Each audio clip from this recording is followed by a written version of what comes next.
नमस्कार, मैं हूं रितेश कुमार गौतम और हमारे खास कार्यक्रम जनता सरकार में बात करेंगे सत्ता के सिंहासन से लेकर जनता के सरोकार तक। वहीं बताएंगे प्रदेश सरकार की हर उस योजना के बारे में जो होंगी आपके काम की। बताएंगे प्रदेश सरकार के उन विकास कार्यों के बारे में जिनका फायदा सीधे आपको हो रहा है। तो अगले 30 मिनट तक बने रहिए हमारे साथ और देखते रहिए जनता सरकार।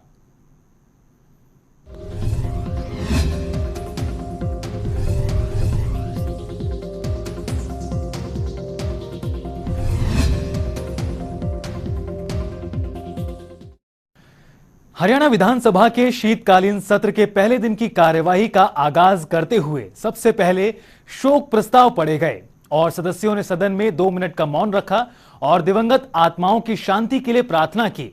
वहीं सर्वप्रथम मुख्यमंत्री मनोहर लाल ने सदन में दिवंगत chief of defence staff general Bipin Rawat, brigadier Lakhwinder Singh Lidder, भूतपूर्व संसद सदस्य, हरियाणा के स्वतंत्रता सेनानियों और शहीद जवानों के शोक प्रस्ताव पढ़े और उनके परिवारों के सदस्यों के प्रति हार्दिक संवेदना व्यक्त की।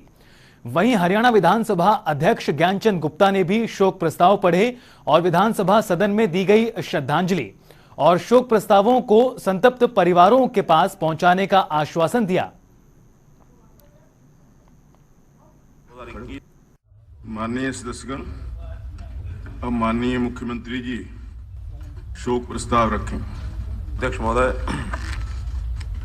ये सदन भारत के पहले chief of defence staff general Bipin Rawat और उनकी पत्नी श्रीमती मधुलिका रावत के 8 दिसंबर 2021 को हेलीकॉप्टर दुर्घटना में हुए दुखद व असामयिक निधन पर गहरा शोक प्रकट करता है। जनरल बिपिन रावत ने देश की रक्षा प्रणाली को सुदृढ़ बनाने में अमूल्य योगदान दिया। राष्ट्र तथा सेना के प्रति समर्पण भावना तथा प्रतिबद्धता के लिए उन्हें सदैव याद रखा जाएगा। ये सदन इस दुर्घटना में शहीद हुए पंचकुला जिले से ब्रिगेडियर लखविंदर सिंह लीडर के अलावा group captain Varun Singh, lieutenant colonel Harjinder Singh, wing commander Prithvi Singh Chauhan, squadron leader Kuldeep Singh, junior warrant officer Rana Pratap Das, junior warrant officer Pradeep Arakkal, हवलदार सतपाल राय, नायक गुरसेवक सिंह, नायक जितेंद्र कुमार, लांस नायक विवेक कुमार तथा लांस नायक बी साई तेजा के प्रति भी श्रद्धांजलि अर्पित करता है। ये सदन इन वीरों की शहादत पर शत शत नमन करता है और शोक संतप्त परिवार के सदस्यों के प्रति अपनी हार्दिक संवेदना प्रकट करता है। शोक प्रस्ताव 2। ये सदन भूतपूर्व संसद सदस्य श्री हरि सिंह नलवा के 9 सितंबर 2021 को हुए दुखद निधन पर गहरा शोक प्रकट करता है। उनका जन्म 2 अक्टूबर 1932 को हुआ। वे वर्ष 1972 तथा 1991 में हरियाणा विधानसभा के सदस्य चुने गए। वे वर्ष 1980 तथा 1982 में 2 बार राज्यसभा के लिए निर्वाचित हुए। वे एक निष्ठावान सामाजिक कार्यकर्ता थे। उनके निधन से देश एक अनुभवी राजनीतिज्ञ की सेवाओं से वंचित हो गया है। यह सदन दिवंगत के शोक संतप्त परिवार के सदस्यों के प्रति अपनी हार्दिक संवेदना प्रकट करता है। शोक प्रस्ताव 3। यह सदन उन सभी श्रद्धेय स्वतंत्रता सेनानियों के निधन पर गहरा शोक प्रकट करता है जिन्होंने देश की आज़ादी के संघर्ष में अपना बहुमूल्य योगदान दिया। इन महान स्वतंत्रता सेनानियों के नाम इस प्रकार हैं: श्री लाजपत राय यादव, गांव लुखी, जिला रेवाड़ी; श्री केहर सिंह, गांव लखनौरा, जिला अंबाला; श्री नंदलाल, गांव पहरावास, जिला रेवाड़ी; श्री रामगोपाल, गांव डीघल, जिला झज्जर; श्री हीरा सिंह, गांव चिंडालिया, जिला महेंद्रगढ़। ये सदन इन महान स्वतंत्रता सेनानियों को शत शत नमन करता है और शोक संतप्त परिवार के सदस्यों के प्रति अपनी हार्दिक संवेदना प्रकट करता है। शोक संतप्त 4। ये सदन प्रदेश के उन वीर सैनिकों को अपना अश्रुपूर्ण नमन करता है जिन्होंने मातृभूमि की एकता और अखंडता की रक्षा के लिए अदम्य साहस और वीरता का परिचय देते हुए अपने प्राण न्यौछावर कर दिए। इन वीर सैनिकों के नाम इस प्रकार हैं: मेजर अनुज राजपूत, पंचकुला; मास्टर चीफ पेटी ऑफिसर ओमपाल सिंह, गांव खेड़ी तलवाड़ा, जिला महेंद्रगढ़; सूबेदार ऋषिपाल, गांव सांबली, जिला करनाल। उप निरीक्षक जय नारायण, गांव खेड़ी सांपला, जिला रोहतक। सहायक उप निरीक्षक बंसीलाल यादव, गांव खातोद, जिला महेंद्रगढ़। हवलदार विजेंद्र सिंह, गांव खरक पुनिया, जिला हिसार। हवलदार संदीप कुमार, गांव ढाकला, जिला झज्जर। कमांडो हनुमान, गांव मिलकपुर, जिला भिवानी। नायक विकास बाल्याण, गांव माजरी, जिला झज्जर। नायक जसपाल गिल, गांव हंसेवाड़ा, जिला फतेहाबाद। सिपाही पवन चौहान, गांव रतनथल, जिला रेवाड़ी। सिपाही राजेश कुमार, गांव नांधा, जिला चरखी दादरी। सिपाही गुरजंट सिंह, गांव रायमाजरा, जिला कुरुक्षेत्र। सिपाही तरुण भारद्वाज, गांव भोंडसी, जिला गुरुग्राम। सिपाही गुरदीप सिंह, गांव ठोड़, जिला कुरुक्षेत्र। सिपाही हरप्रीत सिंह, गांव जहांगीरपुर, जिला अंबाला। ये सदन इन वीरों की शहादत पर शत शत नमन करता है और शोक संतप्त परिवार के सदस्यों के प्रति अपनी हार्दिक संवेदना प्रकट करता है। शोक प्रस्ताव संख्या 5। ये सदन सांसद श्री नायब सिंह की भाभी श्रीमती निर्मला देवी, विधायक श्री दूड़राम जी की पुत्रवधू श्रीमती श्वेता बिश्नोई, विधायक श्री मोहम्मद इलियास के पोते श्री फरहान, विधायक श्री धर्मपाल गोंदर के भाई श्री धनपत राय, विधायक श्री मामन खान के चचेरे भाई श्री वहीद अहमद, विधायक श्री बलबीर सिंह की बहन श्रीमती भगवानी देवी तथा श्रीमती गुड़िया रानी, बलबीर सिंह के ममेरे भाई शमशेर, श्री विधायक श्री गोगी जी, पीपीओ अर्चनापुर हसन के दुखद निधन पर गहरा शोक प्रकट करता है। ये सदन दिवंगतों के शोक संतप्त परिवार के सदस्यों के प्रति अपनी हार्दिक संवेदना प्रकट करता है। माननीय सदस्यगण, माननीय मुख्यमंत्री जी ने इस सदन में जो शोक प्रस्ताव रखे हैं और उन पर विभिन्न दलों के सदस्यों ने जो अपनी संवेदनाएं प्रकट की हैं, मैं भी अपने आप को उनकी भावनाओं के साथ जोड़ता हूं और शोक व्यक्त करता हूं और परमपिता परमात्मा से प्रार्थना करता हूं कि वह उन सभी दिवंगत आत्माओं को अपने चरणों में स्थान दे। मैं इस सदन की भावनाओं को सभी शोक संतप्त परिवारों के पास पहुंचा दूंगा। अब मैं सभी माननीय सदस्यों से विनती करूंगा कि उन महान आत्माओं की शांति के लिए खड़े होकर 2 मिनट का मौन धारण करें।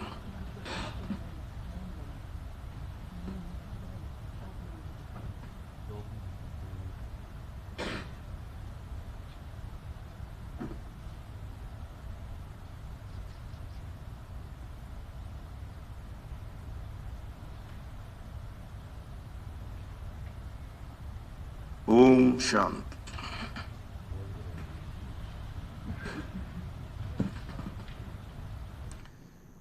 हरियाणा के मुख्यमंत्री मनोहर लाल ने कहा कि प्रदेश में वाटर लॉगिंग और जमीन में सेम की समस्या से निपटने के लिए विस्तृत योजना बना ली गई है। इससे जुड़ा पोर्टल जनवरी महीने में लॉन्च किया जाएगा। दिसंबर महीने में इस योजना का स्वरूप सामने आ जाएगा। हरियाणा सरकार ने बड़े स्तर पर इस समस्या से निपटने की योजना बनाई है। एकड़ जमीन वाटर लॉगिंग की है और हमने इस बार, आपको ध्यान में होगा तो बजट के समय में भी, बजट का जो सेशन चला था उसमें मैंने स्वयं कहा था कि हमारा पहला टारगेट है 1 लाख एकड़ को, उस जमीन को वाटर लॉगिंग से ठीक करना। अब उसमें थोड़ा कोविड का कह लीजिए या योजना में थोड़ा लेट हुआ, अब योजना बन गई है। ये दिसंबर के महीने में योजना का फाइनल स्वरूप आएगा। जनवरी में हम एक पोर्टल डालेंगे। पोर्टल पर जिन लोगों ने अपनी भूमि को पहले वाटर लॉगिंग से ठीक कराना है उनकी कंट्रीब्यूशन भी ली जाएगी, क्योंकि जमीन के ये खर्चे बहुत ज्यादा हैं। कारण क्या है, जमीन लो लाइंग एरिया है। लो लाइंग एरिया को हमें कुछ ना कुछ सिस्टम, या तो पाइप्स डाल करके अंडरग्राउंड डाल के पानी को बाहर निकालना पड़ेगा, या उस जमीन का लेवल आसपास कहीं पॉन्डेज या कुछ बना करके इस प्रकार का सिस्टम वाटर स्टोरेज का, और उस जमीन को इस लेवल को ऊपर उठाना पड़ेगा। इसलिए बहुत बड़ी योजना बना रहे हैं। निश्चित रूप से वाटर लॉग्ड एरिया को कैसे ठीक किया जाए, ये हमारी 1 लाख एकड़ की पहली योजना बनी है और जनवरी में इसका पोर्टल लागू हो जाएगा। जो किसान उसके अंदर पहले आकर के अप्लाई करेंगे उन सब किसानों से, क्योंकि 1 लाख से तो ज्यादा जमीन 4-5 लाख एकड़ है ये, तो इसलिए सबसे पहले फेज में भी कराएंगे। उसमें आप उस एरिया के किसानों को ये कहें कि वो उसमें अप्लाई करें और अप्लाई करने के बाद उसका जो जैसी भी वहां की प्रकार जैसा प्रकार है, ऊपर उठाना या पाइप डालना, पानी निकालना, सैलाइन वाटर, तो उसकी अपनी समस्याएं हैं। तो ये सारी। तो वहीं हरियाणा के मुख्यमंत्री मनोहर लाल ने हरियाणा निजी विश्वविद्यालय संशोधित विधेयक के ध्यान आकर्षण प्रस्ताव पर कहा कि विश्वविद्यालयों में पूर्व की भांति उपकुलपति की नियुक्ति राज्यपाल के माध्यम से ही होगी, जो सभी विश्वविद्यालयों के कुलपति होते हैं। मुख्यमंत्री ने स्पष्ट किया कि रजिस्ट्रार की नियुक्ति पहले भी सरकार की ओर से की जाती है। इसके अलावा group B, non teaching, group C और डी और असिस्टेंट प्रोफेसर की नियुक्ति नए प्रावधानों के अनुसार की जाएगी। चांसलर की नियुक्ति पहले भी on the advice of the government और चांसलर करता है। एक बात, रजिस्ट्रार की नियुक्ति पहले भी गवर्नमेंट करती है, रजिस्ट्रार की नियुक्ति को वाइस चांसलर नहीं करता है। और उसमें से जो बाकी नियुक्तियों के बारे में इसमें लिखा है, सिर्फ ग्रुप बी जो नंबर 1 पर लिखा है, फिर लिखा है रजिस्ट्रार पहले से ही करते हैं, फिर लिखा है नॉन टीचिंग ऑफिसर्स, फिर है ग्रुप सी और डी, फिर है असिस्टेंट प्रोफेसर। सिर्फ यहां तक असिस्टेंट प्रोफेसर तक है। इसके ऊपर की नियुक्तियां इस आधार पर नहीं है, वो जैसे पहले यूनिवर्सिटी करती है वैसे ही होंगे। हरियाणा के कृषि एवं किसान कल्याण मंत्री जेपी दलाल ने कहा कि गुरुग्राम मेट्रोपॉलिटन डेवलपमेंट अथॉरिटी अक्षेत्र के तहत आने वाले लगभग 55 किलोमीटर लंबे 3 नालों के माध्यम से मानसून और शुष्क मौसम के दौरान शहर से 858 क्यूसेक औसत दैनिक पानी की निकासी की जा रही है। कृषि मंत्री ने कहा कि गुरुग्राम मेट्रोपॉलिटन डेवलपमेंट अथॉरिटी अक्षेत्र के तहत लेग 1, 2 और लेग 3 बादशाहपुर ड्रेन में दैनिक जल प्रवाह 12 विधानसभा के शीतकालीन सत्र के दौरान पूछे गए एक सवाल का जवाब दे रहे थे। उन्होंने कहा कि जीएमडीए क्षेत्र में आने वाले इन नालों से लगभग 36,100 हेक्टेयर में बरसाती पानी की निकासी होती है। इसके अलावा सामूहिक रूप से सभी अस्वीकृत कॉलोनियों में औसत दैनिक सीवेज डिस्चार्ज 15.18 क्यूसिक और बहरामपुर समेत धनवापुर एसटीपी से औसत 388 एमएलडी की निकासी हो रही है। उन्होंने कहा कि किसान हित में यह अच्छी नीति है। इसके माध्यम से हर किसान को सिंचाई के लिए पानी उपलब्ध करवाने के लिए प्रयास किया जा रहा है। कृषि एवं किसान कल्याण मंत्री जेपी दलाल ने कहा कि डब्बाली शहर में योग्य कमीशन एजेंटों को पुरानी सब्जी मंडी से नई सब्जी मंडी में स्थानांतरित करने की प्रक्रिया जारी है, जिसे निकट भविष्य में अगले 3 महीने में पूरा कर दिया जाएगा। हमारे यहाँ पुरानी सब्जी मंडी वालों को लिमिटेड उसमें अलॉटमेंट की प्रक्रिया रही है कि नई सब्जी मंडी में उनको जगह दी जाए। ये इनकी जो पुरानी सब्जी मंडी थी वो हमारे विभाग की बनी हुई नहीं थी, वो लोग इम्प्रूवमेंट ट्रस्ट की बनाई हुई थी। और उस वक्त जो नोटिफिकेशन हुआ सब्जी मंडी का, अब मुद्दा ये आता है कि कानून ये कहता है कि जो हमारी सब्जी मंडी वाले हैं उन्हीं को ये प्रावधान है करे कि वे उनको आगे दें, लेकिन वो उसमें फिट नहीं बैठते। लेकिन हमारे विभाग के अधिकारियों को हमने निर्देश दिया है कि उनके डाटा देख करके, उनके टैक्स के हिसाब किताब देख करके कितनी मंडी को और उन्होंने कितने सालों से काम कर रहे हैं, और सहानुभूति पर विचार करके उनको हम विचार करके कोशिश करेंगे कि वो शिफ्ट हो जाए। वहीं हरियाणा विधानसभा के शीतकालीन सत्र के पहले दिन की कार्यवाही में हरियाणा विश्वविद्यालय संशोधन विधेयक 2021 पारित किया गया, जिस पर जनता टीवी ने संसदीय कार्य मंत्री कंवरपाल गुर्जर से खास बातचीत की। इस दौरान उन्होंने क्या कुछ कहा, आइए आपको सुनाते हैं। हरियाणा विधानसभा के शीतकालीन सत्र का आगाज हो चुका है और सदन की पहले दिन की कार्रवाई में सत्ता पक्ष और विपक्ष के बीच में कई मुद्दों पर तल्खी देखने को मिली है। मेरे साथ बातचीत करने के लिए संसदीय कार्य मंत्री कंवरपाल गुर्जर हैं। सर, पहले दिन की कार्रवाई आज शुरू हुई, लेकिन सबसे ज्यादा जो चर्चा का मुद्दा रहा उसमें जो है वो ये जो निजी विश्वविद्यालय में संशोधन का विधेयक लेकर आए, उससे पहले जो ध्यानाकर्षण प्रस्ताव मंजूर हुआ था इसी मुद्दे पर, उसमें विपक्ष का यह आरोप है कि आप विश्वविद्यालयों की स्वायत्तता को खत्म करने जा रहे हैं।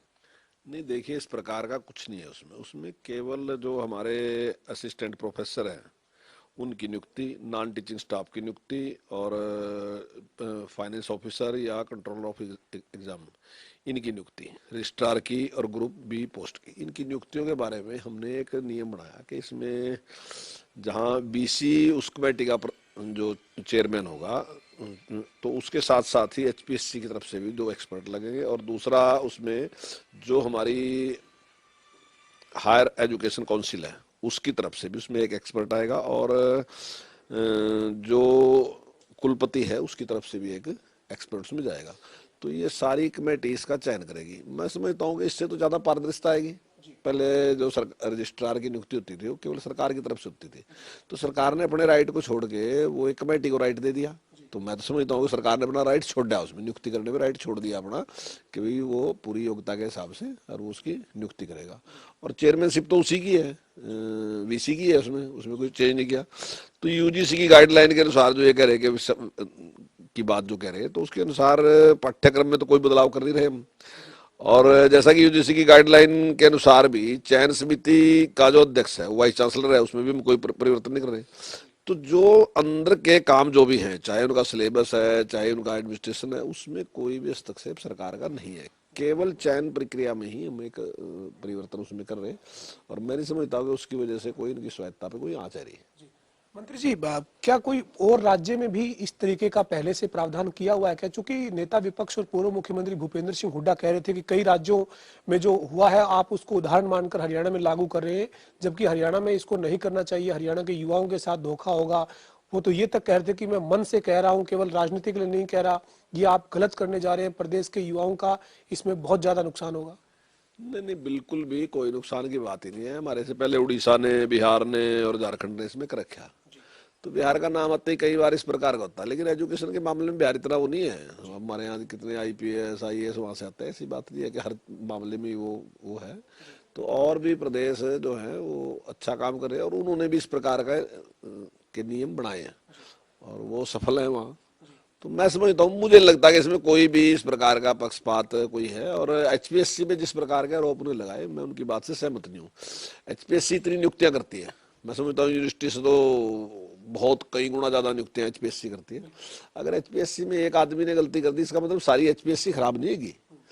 तो वहां से नियुक्ति, वहीं से जितने हमारे अच्छे अफसर हैं सब निकल के आए, और हमारे प्रोफेसर हैं और दूसरे भी हैं, तो वहां से नियुक्त हो गए। तो एक आदमी की गलती कारण आप सारी HPSC को दोष नहीं दे सकते, और अगर किसी ने किया तो उसके खिलाफ कार्रवाई भी की। लेकिन HPSC भी एक स्वायत्त संस्था है, वो भी किसी के उसमें नहीं है, वो भी अपने हिसाब से निर्णय लेती है, और उस भी एक स्वायत्त संस्था है। मंत्री जी, जो विपक्ष के लोग इस मामले में जो कह रहे थे, जो तमाम जो पूर्व शिक्षा मंत्री है, मौजूदा विधायक गीता बुक्कल की बात करें, बीबी बत्रा की बात करें, तमाम सदस्यों ने जो कहा कि आप जो है वो जो नई राष्ट्रीय शिक्षा नीति है उसकी भी अनदेखी कर रहे हैं। आपने हालांकि अभी कहा है कि यूजीसी की गाइडलाइन के मुताबिक ही आपने फैसला किया है, वो यूजीसी की गाइडलाइन की भी अनदेखी का आरोप लगा रहे हैं। असलियत में सर, आप जो ये कर रहे हैं, जो आपने जो फैसला लिया है, इसमें आप क्या किस नजर से देखते हैं, किस तरह का फायदा होगा? तमाम जो भर्तियां पेंडिंग है वो जल्दी पूरी हो पाएगी क्या? एक साथ यूनिवर्सिटीज जो है वो अपनी रिक्वेस्ट भेज पाएगी क्या? एक तो देखिए, सबसे बड़ी बात यह है कि पहले 2, 3, 4 यूनिवर्सिटी होती थी, अब 22 यूनिवर्सिटियां हरियाणा में। और अगर यूनिवर्सिटियों को प्रोफेसर की जरूरत है तो सब यूनिवर्सिटियां एक ही बार अपना दे देंगी, और उसमें जो भी लोग उसमें भाग लेना चाहते हैं तो एक ही बार में अप्लाई करेंगे, तो उससे बड़ा लाभ होगा, क्योंकि यूनिवर्सिटियों की संख्या भी बड़ी संख्या है। वो पहले बड़ा नहीं है कि 3 या 4 या 5 हैं यूनिवर्सिटियाँ, बड़ी संख्या में यूनिवर्सिटी हैं, तो उससे उनको भी। और जहाँ तक मुझे लगता है कि जिस प्रकार की कमेटी का गठन रहा, तो निश्चित तौर से इससे ज़्यादा काबिल लोग भी इसमें आएंगे और पारदर्शिता भी आएगी। सर, इससे पूर्व में क्या कोई किसी यूनिवर्सिटीज में बड़े स्तर पर कोई इस तरीके की गड़बड़ी या इस तरीके की जो है वो दिक्कत भी सामने आई थी क्या, जिसकी वजह से ये लगा कि इस तरीके से बदलाव करना चाहिए? हालांकि बदलाव का देखो आइडिया हमारा अपना है, गड़बड़ की वजह से नहीं, लेकिन गड़बड़ भी हुई, क्यों नहीं। कुरुक्षेत्र यूनिवर्सिटी में बहुत बड़ी गड़बड़ हुई थी। मैं समझता हूँ कि जितनी उनकी कर्मचारी रख सकते थे उनसे ज्यादा उन्होंने रख लिए थे। जहां उनके मेरे ख्याल के शायद 1200 के करीब उन्होंने रखने थे, तो 1578 उन्होंने रखे उस टाइम। तो उसकी सैंक्शन नहीं थी, जितनी सैंक्शन थी उससे ज्यादा उन्होंने रख लिए थे। और उसका तो ये भी आया कि जो इंटरव्यू के 20 नंबर थे तो 20 की बजाय 22 लगाने का भी काम कर दिया था। ऐसे ही मीरपुर यूनिवर्सिटी में भी इसी प्रकार की एक गड़बड़ हुई थी और उसकी भी जांच करी थी, दोनों की जांच हुई थी, उनको रिजाइन भी करना पड़ा था। तो गड़बड़ तो हो सकती है कहीं भी, लेकिन एक गड़बड़ का मतलब ये नहीं है कि सारी यूनिवर्सिटी में गड़बड़ रही है जी। मतलब एक को आप ये नहीं बना सकते। अगर HPSC में एक आदमी ने गड़बड़ कर दी तो इसका मतलब HPSC खराब नहीं है। अगर यूनिवर्सिटी में एक में गड़बड़ कर दी इसका मतलब यूनिवर्सिटी खराब नहीं है। अब कोई व्यक्ति आएगा तो व्यक्ति खराब है, ना कि यूनिवर्सिटी खराब है, सिस्टम यूनिवर्सिटी का ठीक है। सर, जो शीतकालीन सत्र है उसका पहला दिन था, आगाज हो चुका है। अब आगे की जो कार्रवाई है वो अगले दिनों में रहेगी। तो इसमें एक एडजमेंट मोशन जो दिया गया है एचपीएससी एचएसएससी में नौकरियों में स्कैम से जुड़ा हुआ, उसके ऊपर चर्चा को मंजूरी मिली है। आप क्या मानते हैं? विपक्ष लगातार कह रहा है सर कि सरकार जो है वो इस मामले में आप लीपापोती कर रही है। देखिए, जो काम वर्तमान सरकार ने किया, जो पेपर लीक हुआ था, उसमें 54 लोगों को अरेस्ट कर लिया और जेल में डाल दिया। मैं दावे के साथ कह रहा है, इनके टाइम में बहुत से कहते हैं इस टाइप किया। ये हमें बता दो कितने के लोगों के खिलाफ एफआईआर दर्ज करी, कितने के लोग इन्हें दोषी करके अंदर भेजे। इन्होंने सारे के सारे खत्म कर देगा। लेकिन हमारे टाइम में हमने अपने टाइम में अपने आप इंक्वायरी करवाई और अपने आप इंक्वायरी करा के उनके खिलाफ कार्रवाई करी। और अब जो लोग इसकी जांच कर रहे थे, उनका कहना है कि पेपर लीक करने वाले जो थे, ये जो ग्रोथ है कि ये केवल हरियाणा में था, दूसरे प्रदेशों में भी काम कर रहा था। और आज इसके गिरफ्तार होने से कई स्टेट को इसका लाभ होगा। और हमने जितनी जल्दी ये काम करके दिखाया वो अपने आप में एक मिसाल है। और जिस प्रकार एचपीएससी की बात है तो एचपीएससी में हमने सख्त कार्रवाई की, उसको बर्खास्त भी कर दिया, हमने उसको जेल में भी डाल दिया। सारे हमने कार्रवाई की उसके खिलाफ, किसी को बख्शा नहीं है।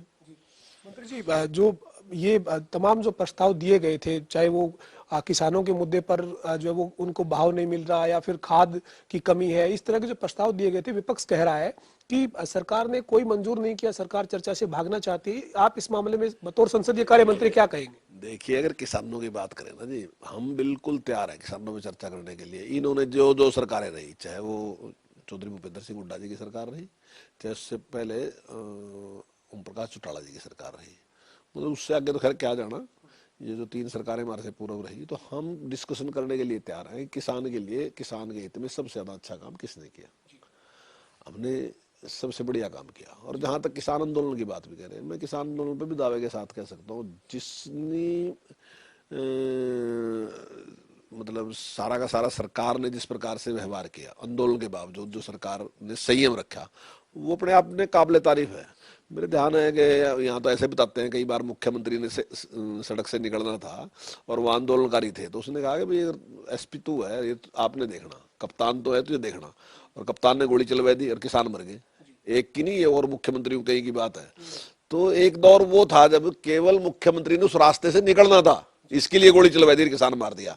लेकिन आज तो कितनी बार ऐसा देखा कि आपने देखा कि मुख्यमंत्री का विरोध जिस प्रकार से किया, मंत्रियों किया, लेकिन सरकार ने इस प्रकार का अत्याचार नहीं किसान के ऊपर किया। किसान सरकार ने, ठीक है मैं मानता हूँ कहीं हल्का लाठीचार्ज भी करना पड़ेगा, लेकिन बहुत ही हल्का लाठीचार्ज करके भी, और ज्यादातर सरकार ने किया कि किसी तरीके से भी कोई भी बल प्रयोग किया ना जाए।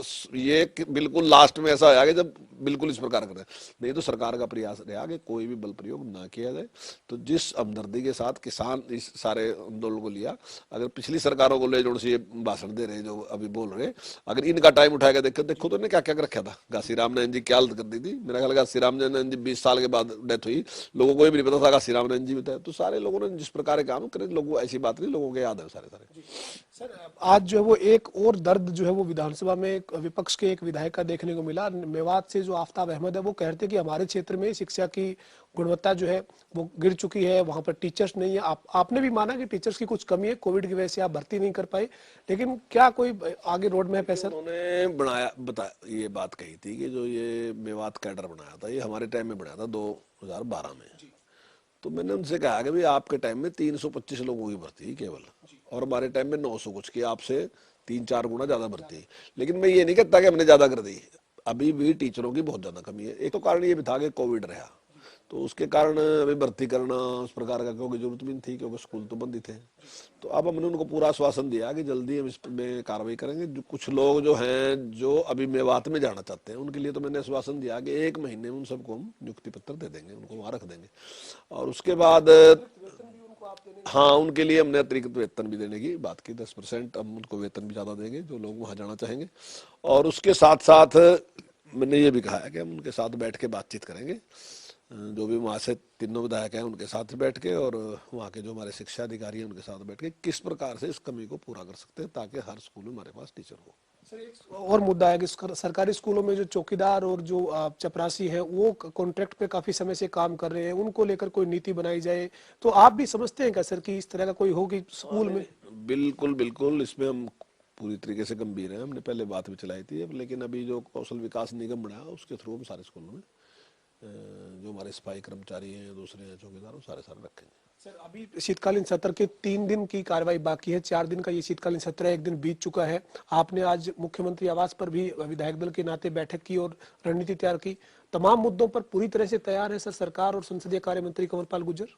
नहीं, हर मामले पे तैयार हैं। देखिए, ये जो मुद्दे हैं और पूरी मजबूती के साथ उठाना ये विपक्ष का काम है, ये कोई गलत नहीं है, ठीक है, ये उनको उठाना ही चाहिए। उनका जवाब देना सरकार का काम है। तो हम अपनी ड्यूटी करेंगे और हम अपनी तैयारी करेंगे कि हम उसका सही जवाब दें, ठीक जवाब दें, और ये उनका काम है कि वो सारे मुद्दे लेके आए जनता के मुद्दे। ये तो ड्यूटी है उनकी। सर, एक आखिरी सवाल है शिक्षा मंत्री के नाते। आज जो है वो सर्दी के मौसम के चलते स्कूलों के समय में बदलाव कर दिया है। 10 बजे से लेकर जो है वो 2 बजे तक, 2:30 बजे तक स्कूल का जो समय सारणी है वो सर्दियों के मुताबिक की गई है। क्या कहेंगे, सभी स्कूल इस आदेश का पालन करें सख्ती के साथ? नहीं, ये तो उनकी जरूरत थी, हमने जो किया। तो मैं समझता हूँ जितनी सर्दी आज, कल से तो सर्दी ज्यादा है, तो इस सारे को देखते वो टाइम तो हर बार ही चेंज होता था, तो अब की बार भी उसी प्रकार से टाइम चेंज कर दिया। निश्चित तौर से इसका बच्चों को लाभ मिलेगा। नहीं, सुबह बहुत सर्दी होती थी, तो वो सर्दी की वजह से हर बार ही चेंज करते हैं, तो वो इसलिए ही चेंज किया। और मैं समझता हूँ सभी इससे हमारे साथ हरियाणा के संसदीय कार्य और शिक्षा मंत्री कंवरपाल गुर्जर थे, जिन्होंने तमाम मुद्दों पर बातचीत की है। खासतौर पर शीतकालीन सत्र के पहले दिन की कार्रवाई में तमाम जो मुद्दे रखे गए हैं विपक्ष की तरफ से, उनका जवाब दिया है। और ये कहा है कि जो विपक्ष ने कहा है कि स्वायत्तता को यूनिवर्सिटीज की खत्म की जा रही है, ऐसा सरकार कोई करने की मंशा नहीं रखती है, बल्कि यूनिवर्सिटीज में इसके बाद और ज्यादा सिस्टम बेहतर हो पाएगा। वीडियो जर्नलिस्ट विजेंद्र के साथ पवन सिंह और जनता टीवी, चंडीगढ़। तो इसी के साथ हमारे खास कार्यक्रम जनता सरकार में आज के लिए इतना ही। आप देखते रहिए जनता टीवी।